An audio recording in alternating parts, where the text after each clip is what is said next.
So I believe the opportunity for programmatic as a whole is for the matching of the right buyers to the right sellers, utilising a lot of data points, and really being able to enable the transactions in a more efficient and effective way than what's traditionally been used.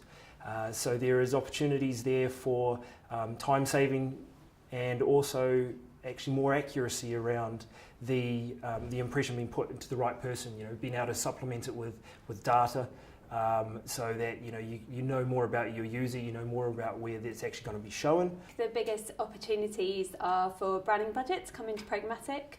So at the moment, we're obviously seeing the rise of private marketplaces, we're seeing the rise of Programmatic Direct, and I think that will encourage more brand spend to come into Programmatic, and that's great for publishers, because RTB used to be about flogging off your remnant inventory at nothing, and brand spend is what we all want to see to make our businesses more viable.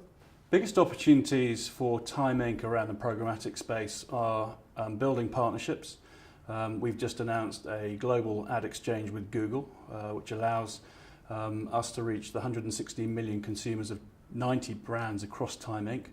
And that partnership brought us the scale and the editorial integrity that technology like DoubleClick brings. So for us, the sort of opportunity lies around building future partnerships, not just with Google, but other platforms that exist. Shazam sees the programmatic space working across platform by allowing publishers to, like ourselves, to place our inventory and data onto exchanges, to be married with other inventory that we may not have the capability of accessing ourselves.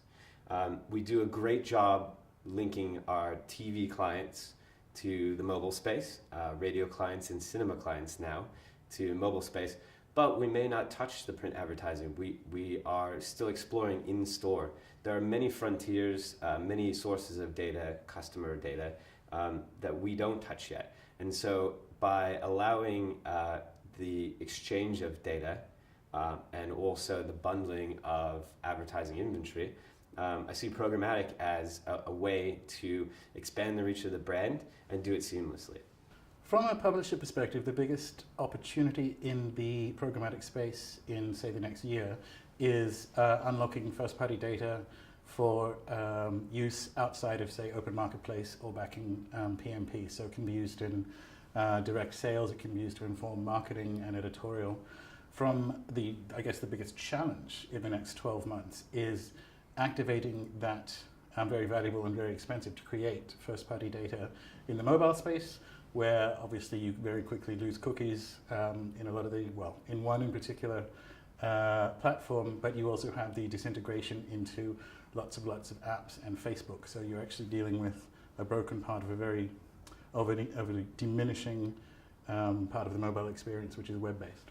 I think there are some gardeners out there putting up walls right now, mentioning no names, Amazon, Facebook, Google, Twitter. And how that plays out, how the big boys play out, will impact how the rest of us, one way or the other, we will have to adjust our data strategy to them.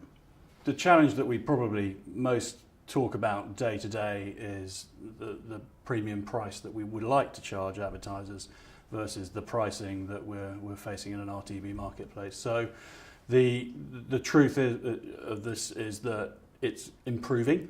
It remains a challenge. We've been in the days where a legacy magazine publisher like ourselves was cast aside. We're told that we were essentially a dead medium, and yet we've, as always, resurrected ourselves, particularly through what we're good for, which is premium content, world-class content creation. And that means when you build digital platforms and you can push that content out across those various platforms, you can command a higher price. I was at a conference last week in Dublin where a member of Unilever declared on stage that, as far as they were concerned, they wanted to work directly with publishers from an ongoing basis. So how can programmatic and native work together? The way that Shazam sees it, we want our user experience to be the best possible user experience. We are first and foremost a utility, right? So the user has come to our app to recognize a song, recognize a TV commercial, recognize something on the radio.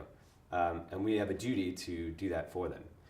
We also have a duty not to interrupt their user flow with awkwardly placed or awkwardly sized ads.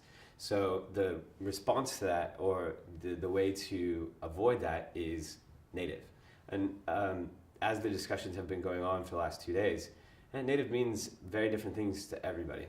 And so for Shazam, we're talking about a placement that looks and feels like the app itself. Some of the challenges, though, are really around brand safety, viewability, verification, and my advice on that one would be to make sure that you're working with reputed companies who actually own relationships or have relationships directly with consumers, and therefore have a vested interest in making sure that you're targeting those users in the right way. We recently did an audit showing that approximately 90% of instances of the Times.co.uk appearing on exchanges were fraudulent through masked inventory. So other people are benefiting from the brand investments that we've made, and we very much believe in content and the future of professional journalism, and if we want to sustain that, we need to eradicate fraud. This is the moment where programmatic grows up. Ad fraud is, now that it's taken, do you know what? Premium publishers have been talking about ad fraud for years, because in the open marketplace, ad fraud's about 15-16% of what you're actually buying. For a premium publisher, it's between 2 and 5%. So you get what you pay for, and everyone's wandering around looking for an ad tech solution for an ad fraud problem when you start to see large buy-side players like Xacta saying we're only dealing with verified sellers. And that is going to be the best way to beat something that will always be with us.